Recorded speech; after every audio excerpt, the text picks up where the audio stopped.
Welcome, everybody, to the What Boys Need as Males Conference interview with Dr. Daniel Amen. And welcome, Daniel.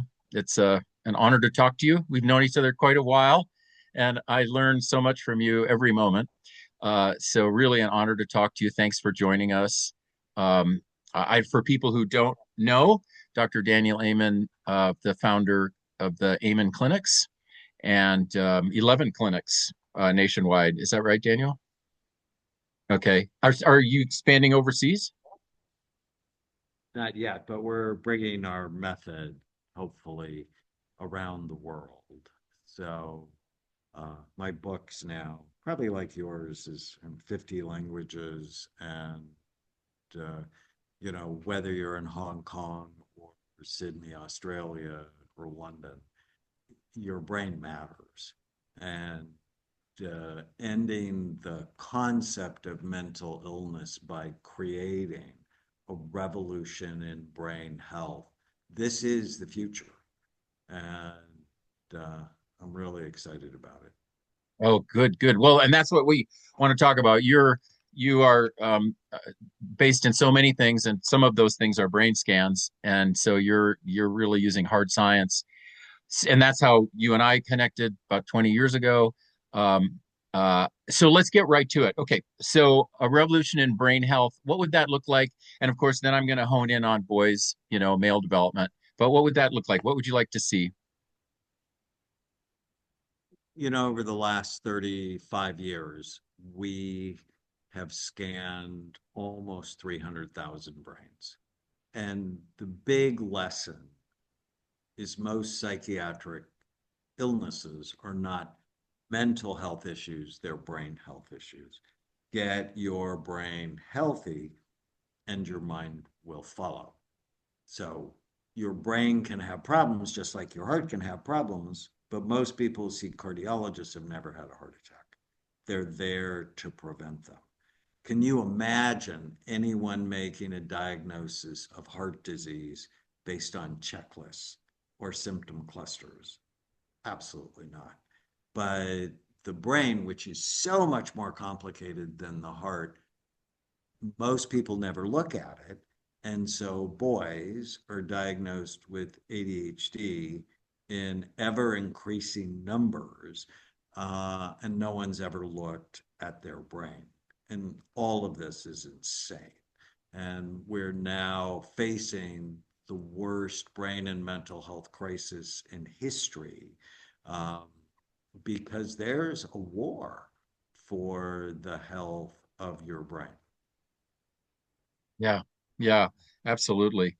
Uh, you, I don't know when it was, 15, 20 years ago, at some point we were at something and we were talking about how we're in the helping professions and like I'm a therapist and how until the scans, um, and even many psychiatrists, right, aren't trained in this stuff, so are diagnosing um, without looking at the brain. And you, part of what you want, right, and at the Amen clinics is you want to start with scanning the brain, and you use a lot of SPECT scans, right? Yeah, so if you come to one of our clinics, we're going to take a really good detailed history, and get to know you, and we'll do some cognitive testing. But ultimately, we want to look at how your brain works. And SPEC basically tells us three things: good activity, too little, or too much. And then our job becomes balancing it. If you think of it as mental health, well, diagnoses based on symptom clusters with no biological data. Often in 15-minute office visits, you're getting medication. And our outcomes are no better than they were in the 1950s. In fact, we're way worse off as a society from a mental health perspective. And in 2021, there were 337 million prescriptions written for antidepressants. So spending more money on that paradigm, that's not going to work. If you think of it as brain health, well, you have to look at the brain. And then every day you need to ask yourself this one question: is what I'm doing now good for my brain or bad for it? which means if it's brain health, you have to get outside and you have to exercise. If it's brain health, you probably should not be forcing fruit juice down your children's throat because it's too much sugar. If it's brain health, alcohol is not a health food and marijuana is not innocuous. If it's brain health, you shouldn't be overweight. Because I published 3 studies on 33,000 people that showed as your weight went up, the actual physical size and function of your brain goes down. Um, yeah, it just changes Right. everything.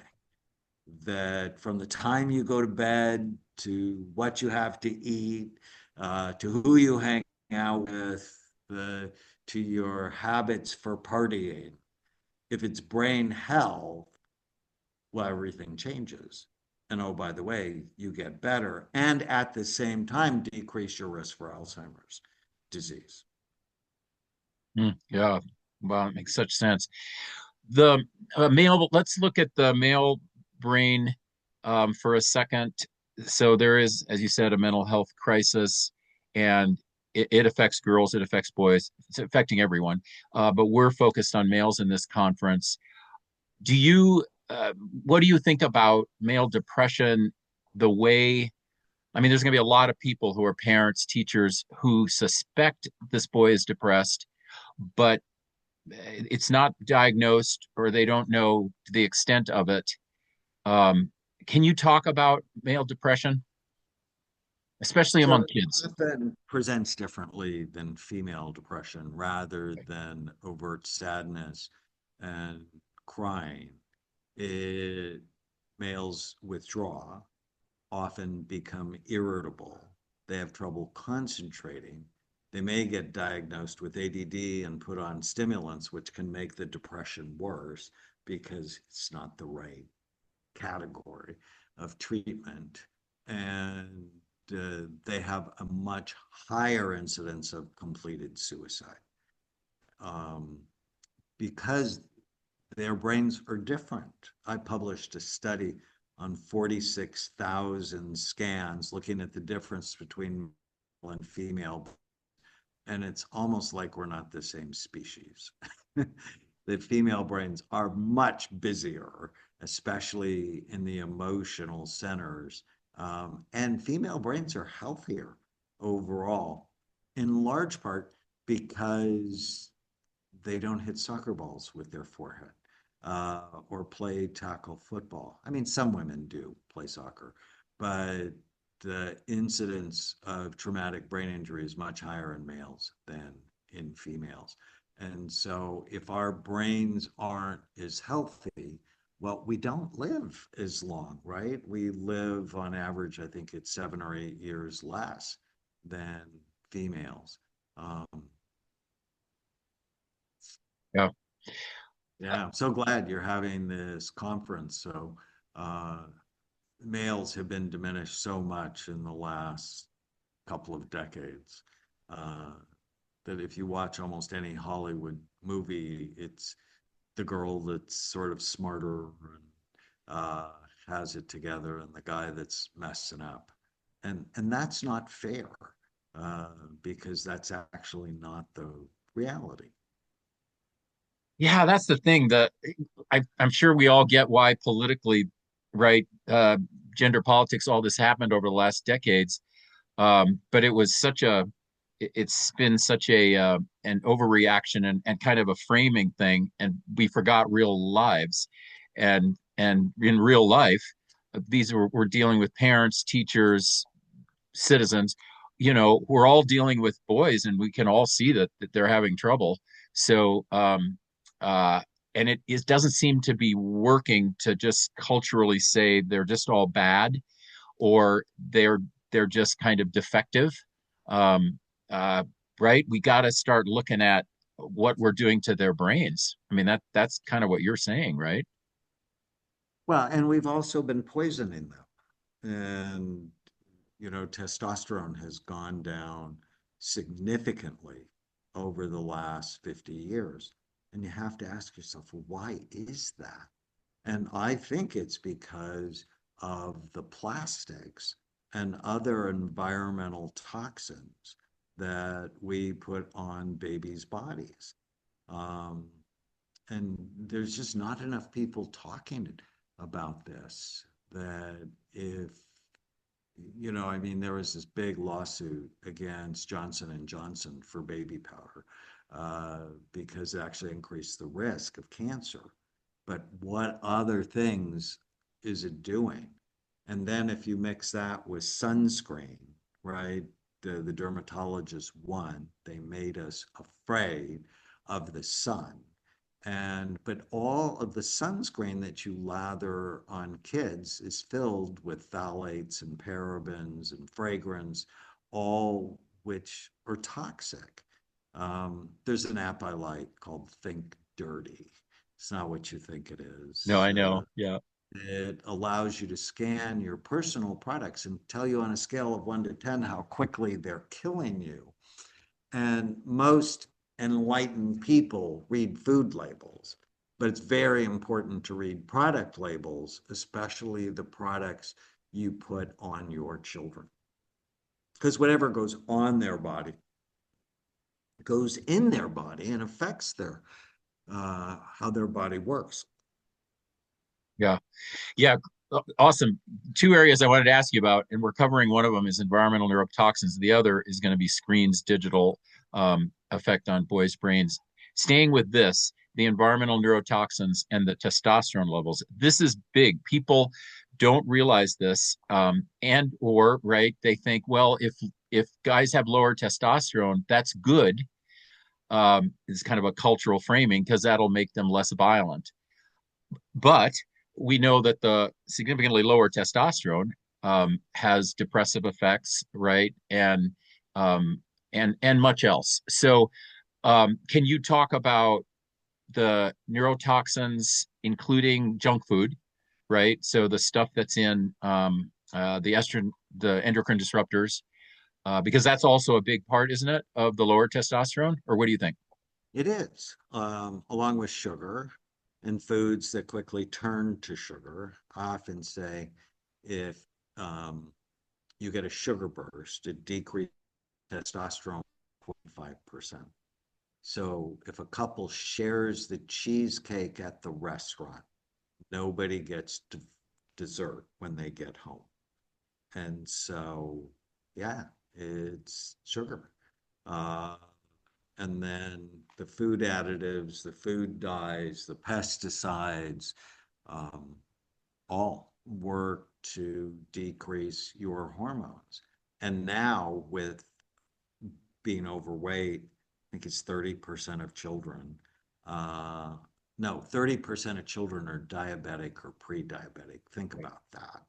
Right. And, children and adults that are overweight, well, the fat on your belly takes healthy testosterone, turns it into unhealthy cancer promoting forms of estrogen. That's a bad thing. Low testosterone is associated with lower motivation, lower focus, more depression. Um, you can't build muscle. And that is not a good thing. Now, high testosterone, because there are a lot of people that take testosterone, if you overshoot it, your empathy goes low and your libido goes up, which is a prescription for divorce um, or incarceration. So, so we have to be thoughtful, careful, balanced. But low testosterone is not a good thing for our society. It's a bad thing. Right. Yeah. Yeah, it really is. Um, Uh, all right. So another area of brain health, and guys, that I would love to pick your brain on is the whole digital, whether social media, gaming, um, smartphones, giving kids smartphones when they're very young. Um, uh, so I don't know what you're going to say about that. I'm definitely out there begging parents not to give these kids smartphones until they're older. But what do you think? Well, there's a new study out that if kids get smartphones like 5, 6, 7, in their 20s, they have a 50% chance of having suicidal thoughts. Mm. Like, whoa, why is that? Because they're dopamine destroyers. And I have known this since the middle 80s that Nintendo came into my, not Nintendo, Atari came into Atari. my house when my son was 12. I think it was like 1988 or something.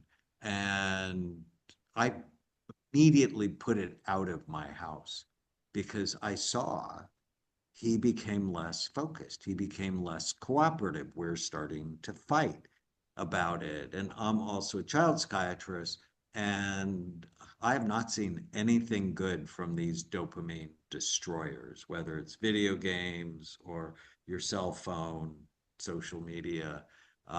You only have so much dopamine.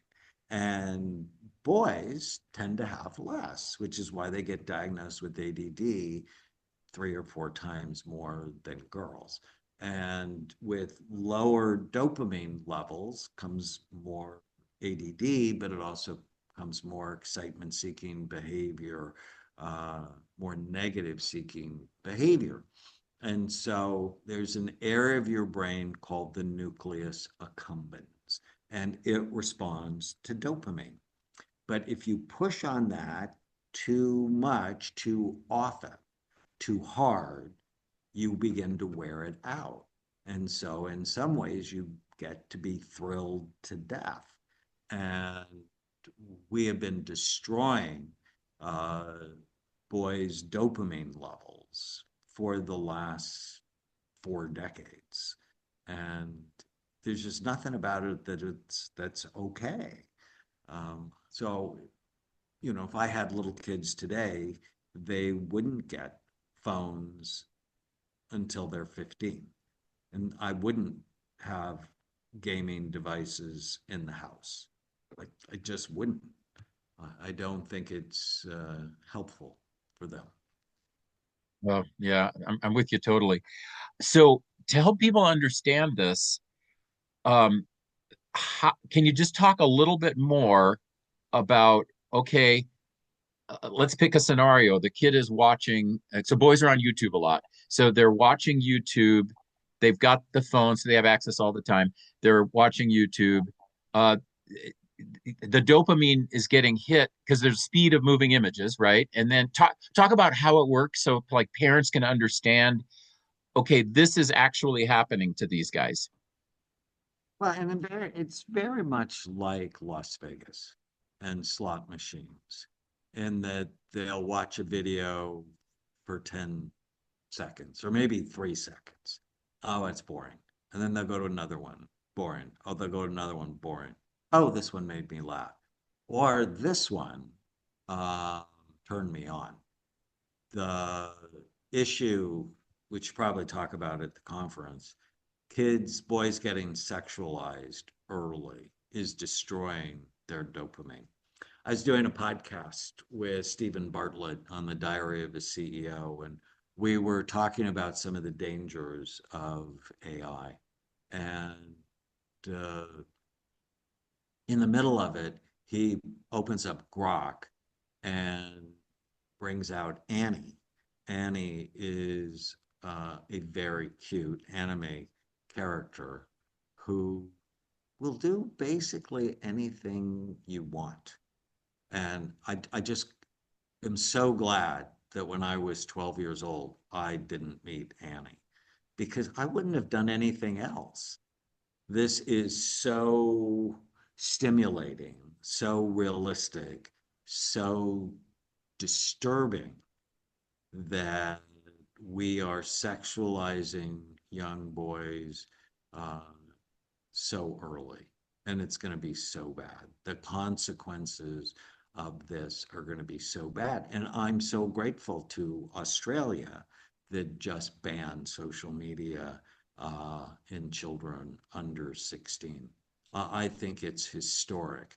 Now, I also feel like the companies that create this stuff are going to put such pressure on them that it's going to be hard to maintain. But I just think it's a historic piece of legislation. Yeah, agreed. Yeah, it would be so for people listening, just for the brains, 15 years old, they get a smartphone. Um, and because once a kid gets a smartphone, right, they're just going to spend hours on it, and all of this dopamine is going to unflood, and but it's hard for them to mature, right? Isn't some of it is that they get to be 20, they get to be 25, and they're just not mature. Can we say that? It's happening more and more. That I mean, I from a neuroscience standpoint, you're really not an adult till you're about 25.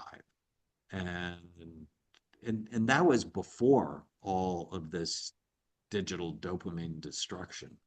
And so it may take people longer to mature, or it may disrupt maturity permanently for some people.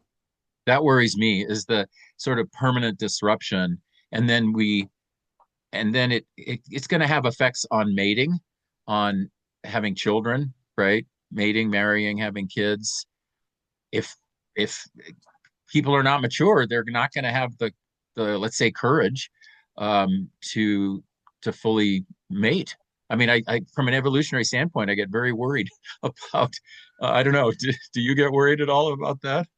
I do. And then they send them away to college to a place where everybody has underdeveloped frontal lobes and they're drinking and gaming and drugging.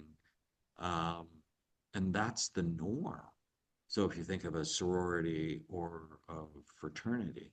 And so I'm actually not a fan of sending kids away to college. Uh, I'm a huge fan of community colleges. It's like keep them around just a little bit longer so you can supervise. You know, I always said God gave you parents to help you make good decisions until your frontal lobes develop. And they actually don't fully develop till you're about 25. Yeah. Yeah, and the developmental tempo, right? The pace of the development of connectivity in male brain and female brain is different in terms of, talk a little about that? Well, girls just tend to be a bit faster uh, than boys. Um, and a lot of parents abdicate parenting teenage kids because they think they don't listen and or they think it's normal to be troubled, and it's not normal. I think that's really important to understand. There was this large study out of Chicago on what normal teenage angst is, and it's about 30% of teenagers sort of chronically troubled. It's a lot. A third every once in a while will give you problems, and a third of them never give you any problems.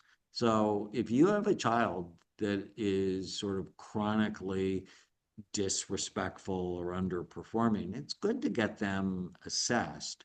But you know, I think the first thing never is drugs. The first thing is clean up the dopamine destroyers in their life. But if you're so busy and you use those dopamine destroyers as babysitters, it's going to be hard because what kids really want is your attention. And I do have an exercise with parents and kids called special time. 20 minutes a day, do something with the child wants to do. And during that time, no commands, no questions, no devices. And uh, um, it's magical if you just start spending alone time with your children, how the bond gets better and their learning and behavior tends to get better. Yeah. Yeah. All right, let me ask you also about schooling, education, what's happening with boys in school, how we can help them. As you know, we've talked in the past about, they're falling behind. There's a lot of issues with boys in school, the way they're being taught. Um, uh, when you look at that, I mean, do you have advice for parents in terms of protecting brain health in the educational area?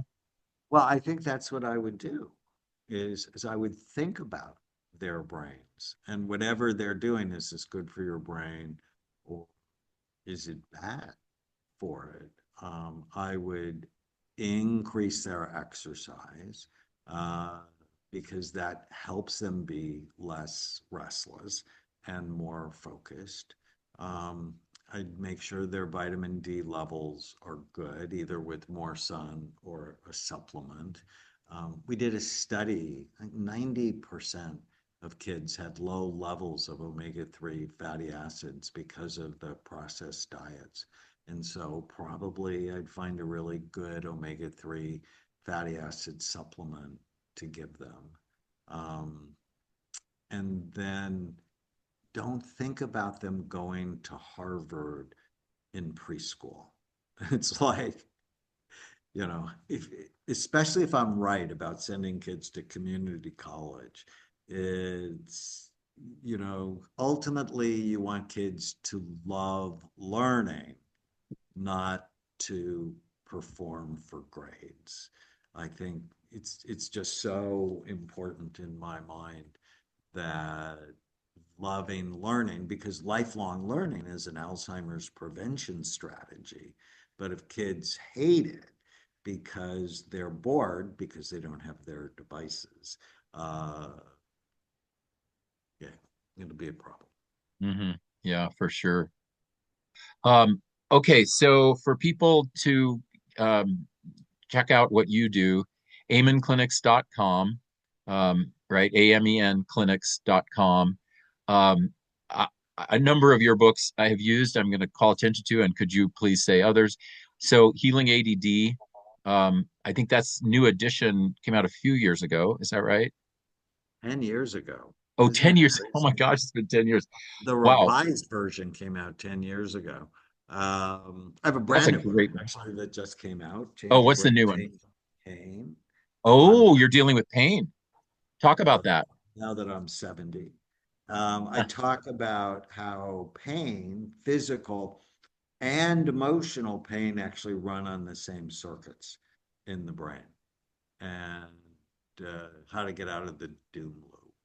Uh, so I loved that book a lot. It also talks about the impact of repressed emotion on uh, the brain. So I love that book. Also, Change Your Brain, Change Your Life. And I was just talking about parenting, Raising Mentally Strong Kids, one of my favorite books that I have written. Mm, that's a really good book. Yeah, no, absolutely. People, if there's anyone watching this who does not know Daniel Amen, you have made a discovery. So Daniel has just look at all of his books, and I have sent people, and I want to talk for just we're going to end with this is that the Amen clinics, what do they do? Well, they actually scan the brain so that kids and adults can know what's going on, and that's kind of an innovation, right? That you've made popular, let's say, and you see results, right? I mean, it's an investment for people, but just let's end with that. Well, if you don't look, you don't know. Um, Most psychiatrists make diagnoses based on symptom clusters with no biological data, exactly like they did in 1840 when Abraham Lincoln was depressed. And I'm like, oh no, we can do it better. We need to do better. And so for the last 35 years, we've been looking at the brain with this study called SPECT. And it just taught us that, it's not mental health, it's brain health. Nobody wants to be called mental. Everybody wants a better brain. And so if you want a better brain, you know, as Michael said, go to amenclinics.com. And we have 11 clinics all over the United States, and happy to help. Yeah, Honored to help. yeah. Thank you so much, Daniel. Thank you.